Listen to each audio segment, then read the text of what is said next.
Hey, today we're hitting our last topic in earth science, and it's wind.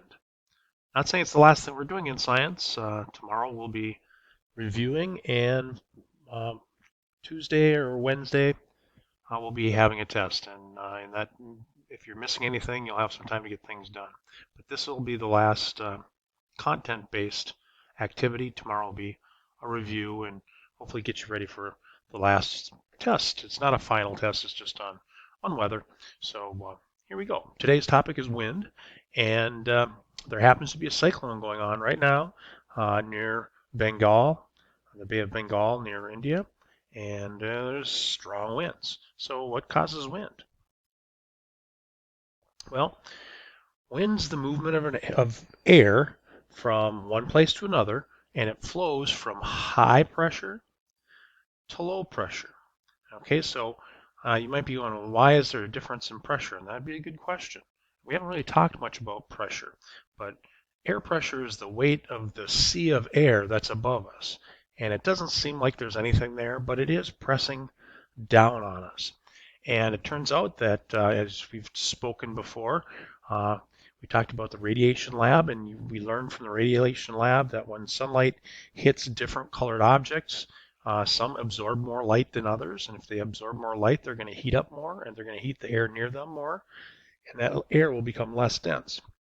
Now, I'm one to say that hot air rises, but really I should be saying cold air sinks. Cold air will sink and push the hot air out of the way because it's less dense. Okay, so anyway, if we have air cooling because it's up aloft, it will come down and sink, and that sinking air causes higher pressure. That high pressure air then will move to an area of low pressure. Well, why is there low pressure here? Well, there's a lot of sun beating down there, and it's heating up the land or the water right there, and that heats up the air right above it. Okay, through so radiation from the sun is absorbed. We have conduction between the surfaces and the air right above it, and then we have convection. We have the air actually rising. As it rises, it cools, and we have what's called a convection cell. That's kind of bringing everything together. And along the surface here, we call that a surface wind. And we name our winds from where they come. So if we have a south wind, that means the wind is blowing from the south, and you can expect warmer weather in the future, or vice versa if it's from the north. Now, global winds, and so we're taking a look at the Earth as a whole here.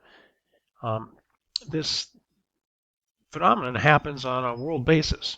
So, as we've talked about in the past, there's a lot of direct rays hitting near the tropics, near the equator, and those rays heat up the surface, be it water or land. That water or land heats up the air right above it through conduction, and then the air rises because it's less dense or gets pushed out of the way by colder, more dense air, and it rises. But it doesn't rise forever. It gets to the top of the troposphere where all of our weather happens, and then it has to go somewhere. So it goes either northward or southward. And as it does that, it gets cooler and cooler and cooler as it reaches the poles. It's cold enough and it'll sink. Okay, so the poles are areas of high pressure, and the equator, the tropics, are areas of low pressure. So we have this general movement from high pressure here to low pressure here, and it causes this circular motion, this convection, and that's called a convection cell. Okay, so just keep that in mind. All right, that seemed pretty simple, right? We've got this flow. Well, there's a little complicating factor called the Coriolis effect, and this is really quite cool. So here's a video. Hopefully it comes up right away. Apparently not. So here's the Coriolis effect. If I can get this to run. All right, so there's two guys basically sitting on a merry-go-round, and they're just, passing a ball back and forth. When the ball is in the air, if you saw it from above, the ball is traveling in a straight direction. It's traveling in a straight line. But things change once you're spinning. You see how the ball appeared to curve? So watch it again. They both missed because the ball appears to curve. Here's it from above. as we look at it, and you can see when you watch, they're going to draw in a line here in a little bit. That ball is actually traveling in a straight line. It just appears to us that, so right there, they're going to draw a line showing you that that ball goes straight. Of course it does. Okay, but the observers are moving. So now, if we move along with the merry-go-round, you're going to see that that pathway looks bent. Did you see how it looked like it curved? But we saw moments ago that the path is actually straight. So it appears like the ball is curving if you're stuck to a rotating surface, and it turns out Earth is a rotating surface. So wind travels in a straight line, but since we're attached to a rotating surface, it appears as though the wind is going in a circle. So that influences the direction of our wind. So it's a pretty neat video, isn't it? Okay. And that's probably enough. So to sum up what we just saw, if a person's sitting on a rotating surface and they throw a ball, okay, instead of going in a nice straight line like this, and since we're on the ball, it's going to appear to go in this curved direction. All right, it's actually this bent direction. And in the northern hemisphere, it's to the right. And it's the exact opposite if you're in the southern hemisphere. It appears to deflect to the left. The wind's actually going in a straight line, but since the Earth is moving, it appears to curve. Okay. So when we put these two facts together, the wind once again is going from high pressure at the poles to low pressure at the equator. Okay, but it's not in a straight line. It doesn't appear to be in a straight line, even though the air is flowing in a straight line. It seems as though it curves to the right.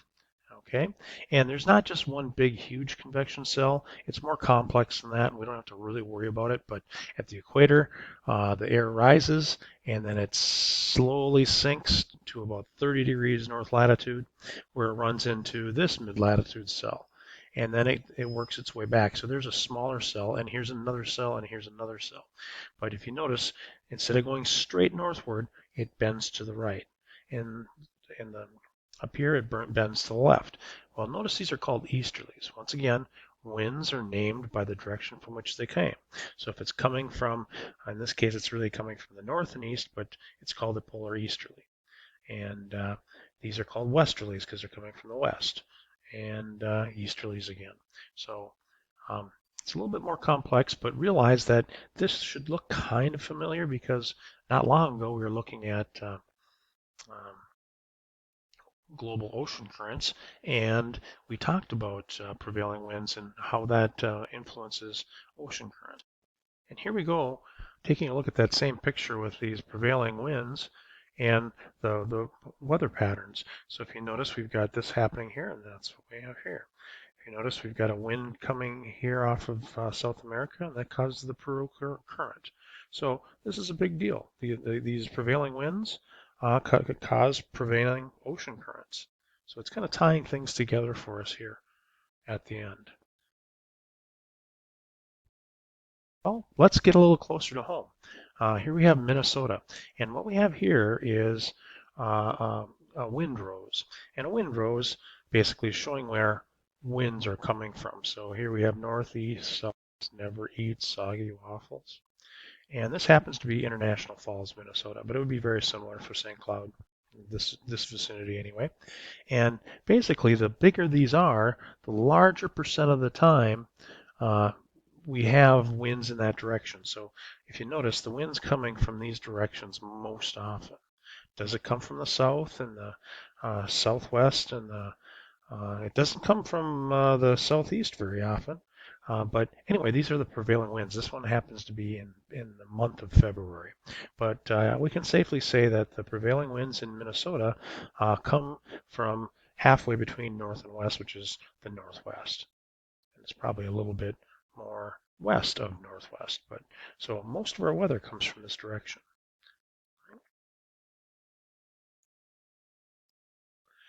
And finally, this is interesting, I think, because a lot of us like to hang out by lakes on a nice summer day. And here's what happens if you're by Lake Superior or an inland sea or a large or just any old large lake, maybe Mille Lacs or something like that. Turns out during the day, we have two different surfaces. The solar radiation, the heat from the sun, is getting absorbed much more effectively by the land, and land heats up faster than water. Water's slow to heat up, and water's slow to cool down. So during the day, this land warms up, and that heats up the overlying air. That makes the air less dense, and it's forced out of the way by this more dense, cool air that's been cooled by the nearby cooler water. So during this time, during the day, we get a breeze off of the body of water. And if you're hanging out, that usually feels pretty good, especially if it's a hot summer day. It's a nice cooler breeze. So maybe inland, it's 100 degrees here. You get closer to the lake, and it might only be 90 or 85. I bet most of us have experienced that. Well, that's during the day. You get a convection current going in this direction. Well, as night comes on, that switches. It turns out that since water is slow to heat up and cool down, it stays warmer, and the land cools down relatively quickly. So the land cools, and it cools the overlying air, and that overlying air is more dense. So it pushes this warm air that's lying over the ocean or the sea or the big lake out of the way, and then it rises and comes over here and cools. So you have basically a sea breeze during the day, and you have a land breeze uh, during night. And that's one of the nice reasons why people like to be near a body of water, especially in the summer, because you don't get so high of highs and you don't get such low of lows because of these breezes. Thanks, and make sure to answer the questions that accompany this slide. It's not worth anything to watch this. This is helping you get along and do well. It's been great teaching you guys.